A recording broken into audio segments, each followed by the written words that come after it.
Sa baluarte ni Bongbong Marcos sa Ilocos Norte, kanyang inumpisahan ang opisyal na national campaign para sa May 2025 midterm elections. Sa naging speech ni BBM ay talagang tinira niya ang dating Pangulong Duterte at ang Duterte administration noon. Ang banat ni BBM ay wala daw sa kanyang mga senatorial slate at kandidato ang may bahid ng dugo ng tukhang ng dating Pangulong Duterte. Wala daw sa kanyang senatorial slate ang kasabwat sa pagbulsa ng sako-sakong salapi noong pandemya daw ng Duterte administration. Ang kapal, di ba?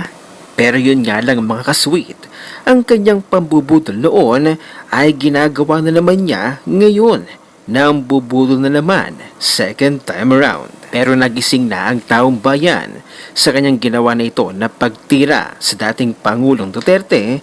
Tingnan nyo naman ang reactions ng taong bayan. Ang laugh at haha reactions, kitang-kita. Lahat ng kanyang sinabi ngayong gabi ay pinagtawanan lamang ng netizens. Talagang napakaraming hindi na naniniwala sa kanya at talagang tunay na nagising mula sa kanyang pambubudol noon.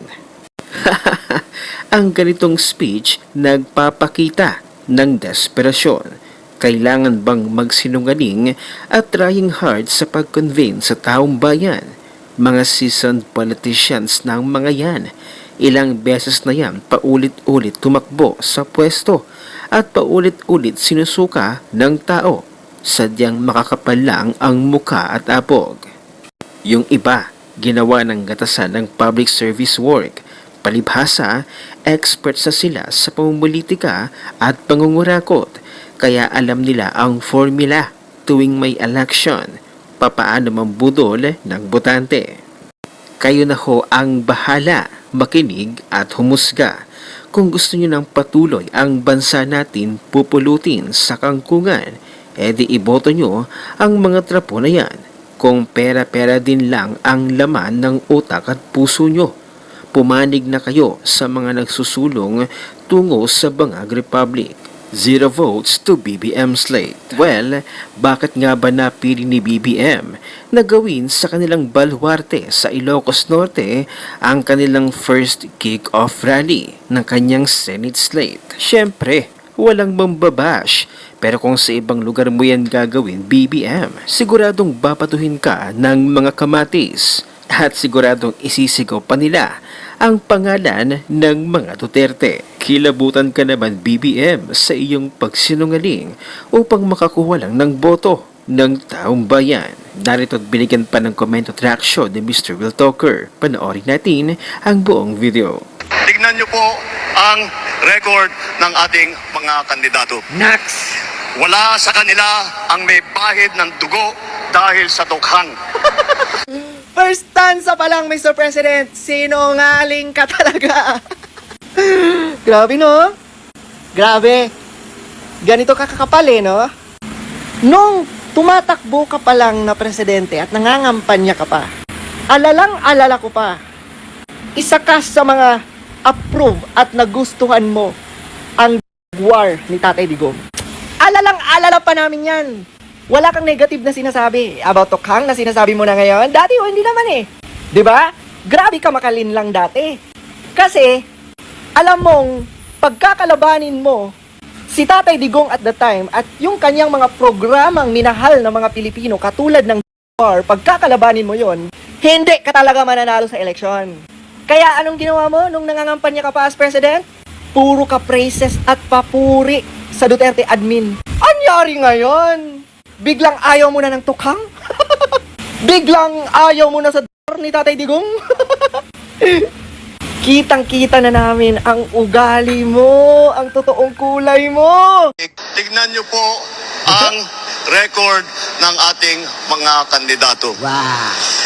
Wala sa kanilang kasabwat sa pagbulsa ng sako-sakong pera, pinagsamantalaan ang krisis ng pandemya, pinabayaan ang Drama ating pa. mga kababayan na magkasakit at mamatay. Wala sa kanila ang mga pumapalakpak sa China at natutuwa pa kapag tayo ay binobomba ng tubig. tinatamaan ang ating mga Coast Guard, hinaharang ang ating mga mangingisda, ninanakaw ang kanilang huli. At bukod pa ron ay inaagaw pa ang mga isla natin para maging bahagi ng kanilang bansa. Wala po sa kanila ang tilang sakristan ng isang bulaang propeta na nasasakdal dahil sa pagyurak sa ating kabataan at sa ating kababaihan. Grabe, anong pinagsasabi mo? Wala sa kanila ang tagataguyod ng pugad ng krimen, ng sentro ng paglalapastangan ng mga kababaihan na mga pogo. Lahat ng sinasabi ni Mr. President, puro pasaring at patama sa past administration. Diyos ka! Believe talaga ako kay BBM, no? Grabe. Matapos niyang gamitin ang mga Duterte. Dati, nung election pa, nung nangangampanya pa yan si BBM, wala siyang masabing masama against sa mga Duterte. Pansin nyo?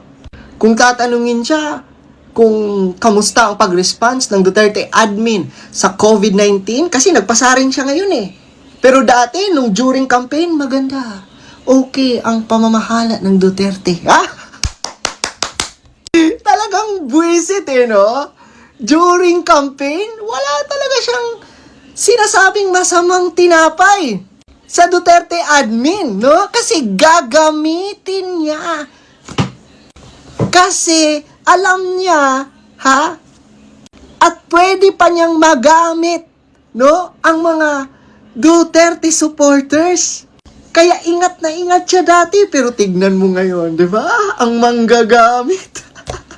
Alam mo, BBM, hindi tanga at bobo ang mga Pilipino. 3 years na ang Marcos admin. 3 years na ang administrasyon mo. Saan ang big ticket project? Nasaan ang build? Nasaan ang peace and order? Anong mga malalaking proyekto ang nasimulan sa Marcos admin? Huwag mo kaming linlangin. Ha? Magsisinungaling ka na naman. Tapos ngayon, gigil na gigil kang magtapon ng putik sa Duterte administration na mas maraming nagawa kesa sa administrasyon mong puro ayuda at puro korupsyon.